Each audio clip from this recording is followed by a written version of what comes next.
Hi there and welcome back. It must be Tuesday, and I think I'm Jim Cox from the Branson Auction. So glad you could join us again. Last issue we put out the email address, which is Tuesday@BransonAuction.com, and boy did I get some responses. Some of them were funny, some were embarrassing. I got corrected on a couple of issues, which I greatly appreciate, and I responded to those.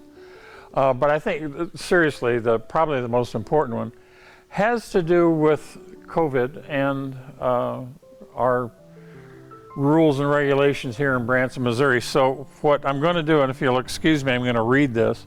This is an announcement from our Governor, Mike Parson. Mike he's a really good governor, and he's been doing a great job. And he's not only followed the national guidelines, he has also been strong enough and bright enough to step up and create his own. He's not a sheep, he's a leader.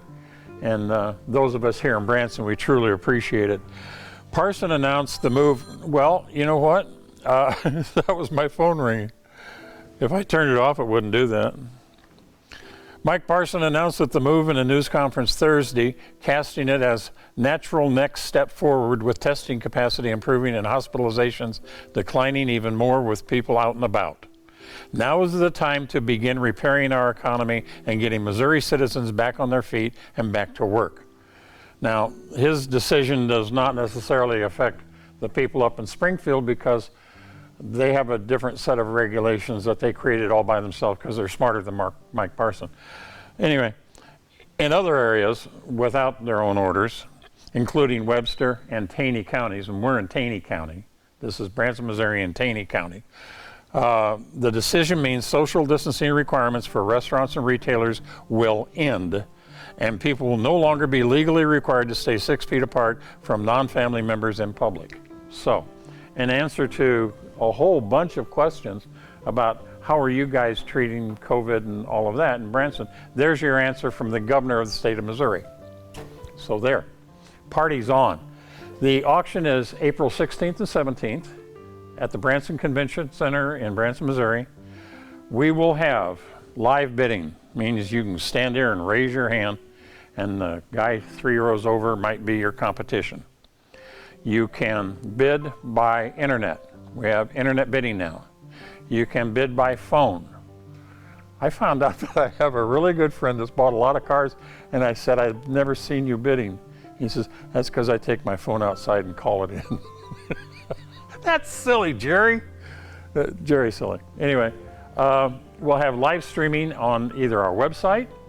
We'll have live streaming on YouTube. That goes all over the world, by the way, and we have a lot of buyers in Europe who last October stayed home or stayed in their office, watched us on YouTube, and bid on their computer. You can do that too if you want. But we're open. Branson is open for business. It's time to get back to it. And we started in October, and we're doing it again now, April 16th and 17th, and we hope you join us. Today we're going to kind of sort of talk about things that are collectible, really collectible, but we don't talk about a lot. Trucks and SUVs, okay? If you've watched these silly videos, you've met Harold before. Harold is my SUV. It's a 59 Willys wagon, and the man that taught me how to fly fish, he had one exactly like it, so its name is Harold. So, this is an SUV. Now, SUVs kind of sort of started pre-World War II in the 30s. Some say, that's a Clarkson, by the way, some say that the 1935 Chevrolet Suburban was the first SUV. I disagree. I say that Suburban was nothing more than a fat station wagon, okay? Cool looking, but it was just a fat wagon. It wasn't four-wheel drive, therefore it wasn't a sport utility. It was just fat. The Willys wagon, remember this? Brooks Stevens designed the first SUV. This is the first SUV. Not this one in particular, but when they started production. And when they started production, they made the wagon, they made the pickup, they made the panel delivery. And the most popular vehicle out there at the time, they made over 300,000 of these in those 4 configurations. It was considered to be, back then, a modern SUV. Now, in Branson at the auction, we sell a lot of trucks. And I have guys calling me all the time saying, hey, I understand you sell a lot of trucks there. Yeah, we do. This is the Midwest. Specifically, we're as southern as you can get in the state of Missouri. And this is truck country. Everybody, my truck's right there. Jason's truck is out there. His wife's truck is right here. She's our office manager, business manager, and this is her preferential ride. I can't even get in it. It's too far off. Jason drives something that he gives me a step ladder so that I can go for rides with him. It's ridiculous. Don't you guys know that this is cool? You know, I don't know what this is. It's big. I got 15-inch wheels. This has 17-inch wheels. My tires are about, I don't know, 20, 22. These are about 6.5 feet tall. Boy, you talk about accessories. Now, this has accessories. Anyway, we sell a lot of trucks, we sell a lot of SUVs and the like, and there are so many of them that are different. Each and every one is different, but they're very, very, very collectible. You start thinking about all of the different labels, all of the different styles of SUVs. You have Suburbans, you got the Willys, you got the International, you got Broncos, you got Scouts, you got Blazers, Toyota FJ40, Land Rover from Great Britain. I mean, there are so many types of SUVs, and they are really popular. Not just the newer ones like this. I forget what this is, a JK, and then they came out with the JL, and next they'll come out with peanut butter. I don't know what they're going to do next, but it's going to be some great big huge bright and shiny thing. My daughter-in-law drives one.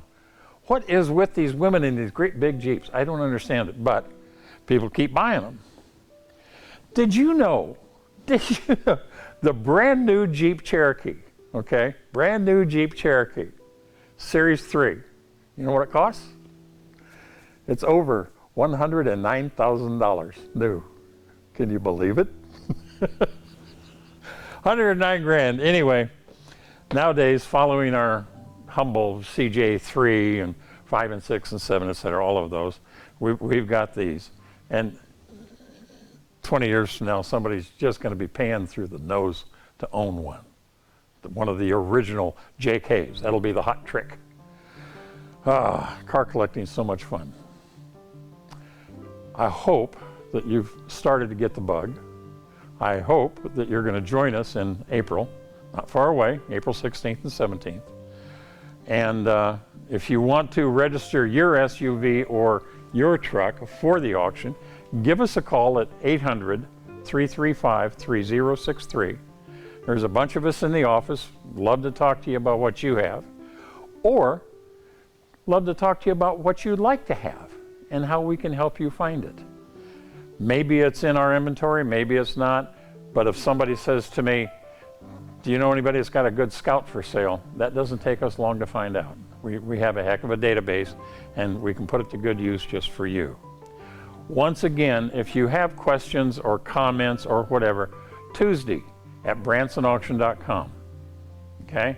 If you want to register a car or register to bid, just call 800-335-3063. Give us a call. If you want to go on our website and see what's going on, it's bransonauction.com. We're easy to get a hold of. Oh, got a brand new one too. You can go to the App Store, the letter A thing, App Store. You can go to App Store and guess what? Get a Branson Auction app. We now have an app. Some of it seems silly, but we're trying to keep up. Not as much as maybe we could, but we're trying. We've missed you all. If you weren't here for October, we hope you come in April. We'd love to see you again. Until next Tuesday. Bye for now.